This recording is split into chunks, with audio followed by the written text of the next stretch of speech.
Hey everyone, it's Mark Wiens with migrationology.com in Singapore. We just got off the MRT at Clementi station and we are on our way to eat Peranakan food. We're going to this restaurant because when I was in Bangkok I think it was probably at least a year ago, I met Ray. And Ray is from Singapore, but he lives in Bangkok. And he said, when you come to Singapore, you gotta let me know because I wanna invite you to my family restaurant. And so we're in Singapore now. Ray has invited us to his family restaurant, which is called Daisy's Dream Kitchen, which is just a short walk from here. And they specialize and are well known for serving Peranakan food. So that's where we are headed now for lunch.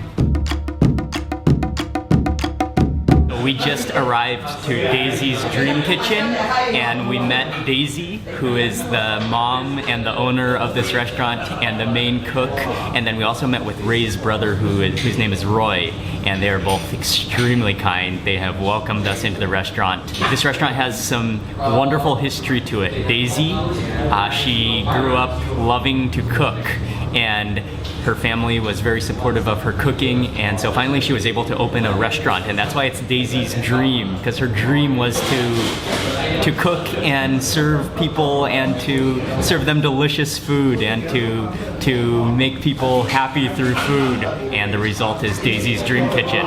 Just to begin with, they brought us out some of these crackers, and then I'm just gonna quickly dip it into this sambal, which looks stunning.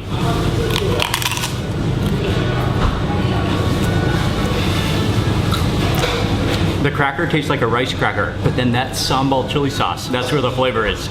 You can taste the shrimp paste in there and just sharp, good flavors. I'm not an expert, although I would love to learn more, but the Peranakans are a group of Chinese that came to the Malay Peninsula, mostly in Malaysia and Singapore, and even in some parts of southern Thailand.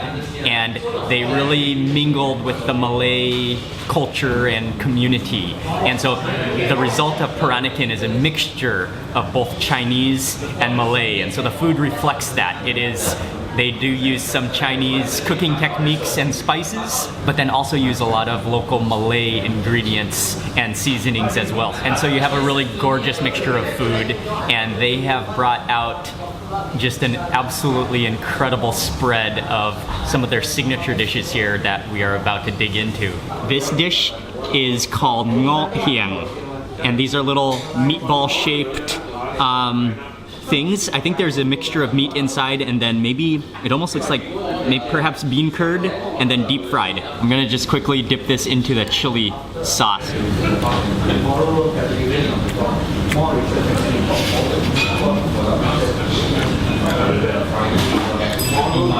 Oh, that is stunning.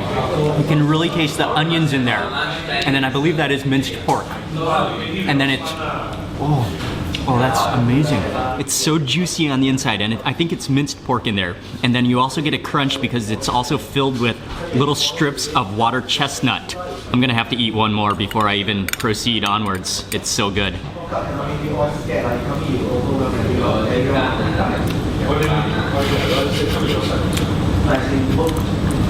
That's like the most amazing meatball.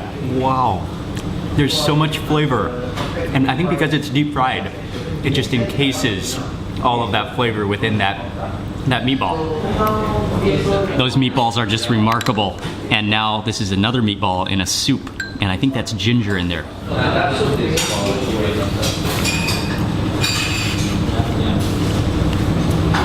Oh, that's wonderful as well.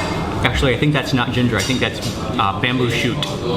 And then that just tastes so simple and so good. I think we might have about 10 different dishes on our table. So I'm just gonna go ahead and start from the right-hand side and work my way all the way over to the left-hand side. This one is the Petai, which are the stink beans, one of my all-time favorite ingredients in the entire world. And there's chili in here, and I think the fried anchovies. Let me break my pile of rice, mix this with some rice.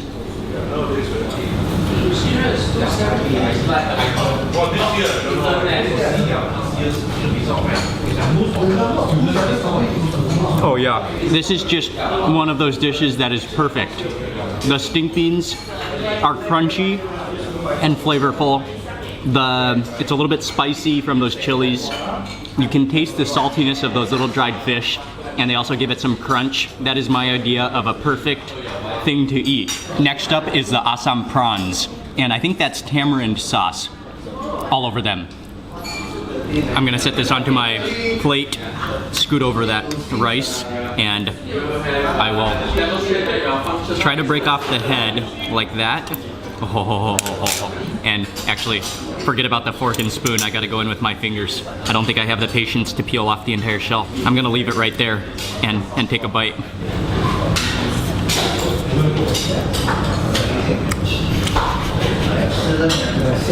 All those shrimp are nice and firm. And then that sauce, which is almost like a hint of a raisin flavor. And then it's salted just perfectly to contrast that sweet, fruity flavor. And then yeah, that's just simple and just incredibly delicious.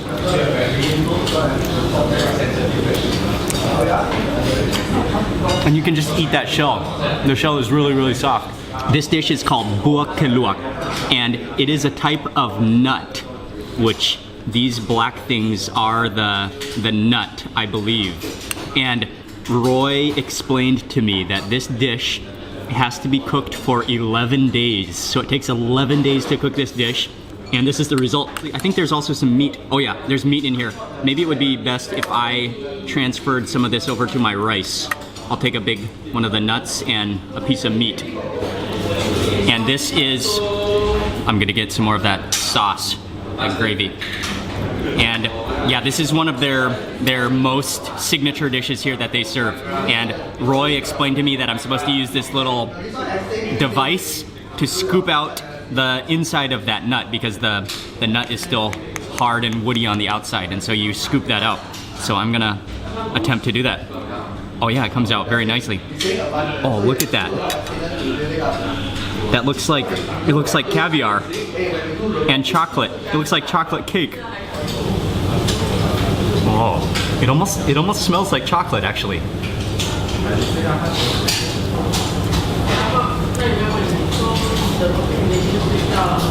That is the texture of a really, really fluffy chocolate cake, but more moist. And then it has, you can taste like a nutty, roasted flavor to it as well. Wow, that is unique and superb. Set that shell aside, and I'm not sure what type of meat. Oh, that meat just slides off. Yeah, look at all of that. Wow, that is so unique.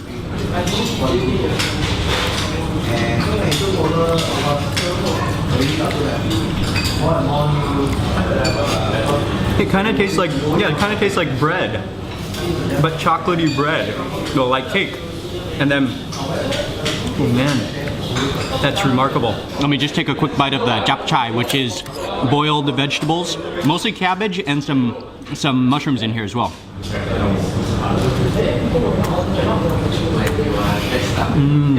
The cabbage is really soft, and then you can taste the mushroom flavor in there, and then it's just lightly seasoned, but it's almost like a cabbage stew. Next up, I believe this one is pork. I think pork belly. Oh yeah, that is some bacon, which is cooked in a soybean paste.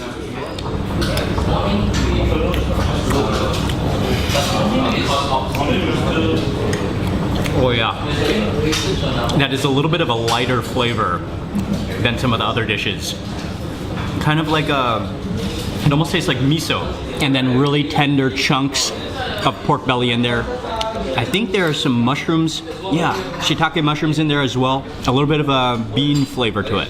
Next up is the Assam chicken. And so this is also similar to the prawns, and I believe it's cooked in a tamarind sauce. Let me try to break off a piece of the chicken, and I'm gonna need a little more sauce on that for my first bite to get the full sauce.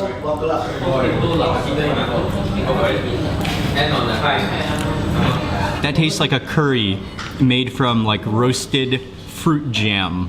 So you can taste that tamarind in there. You can taste some chilies in there. It's just a little bit sweet, but in a fruity kind of way. That is a soothing curry. We're getting over to the left-hand side of the table now. This one is the black ink sotong, which is squid. Oh, look at that black ink sauce. I gotta get those tentacles with all that sauce in there in this bite.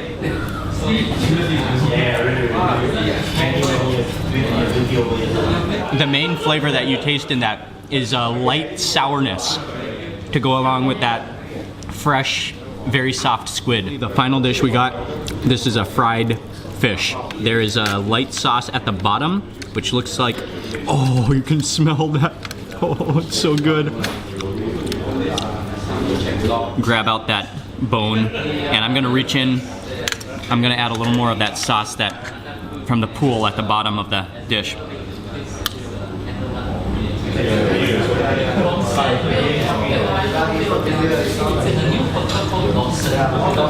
That is my kind of a fried fish. It is crispy on the outside, and then really still moist on the inside. Man, that sauce again is so well balanced. It's salty with just a tinge of a sweetness and a tinge of a sourness as well. We have come to the end of this meal. I am stuffed and extremely happy, but I have one more of those nuts to eat. Look at this one. This one is a heart-shaped one. This dish is so unique and it's just fantastic. Let me dig out some of that chocolate cake for dessert. And I have a little bit of that extra meat from there as well.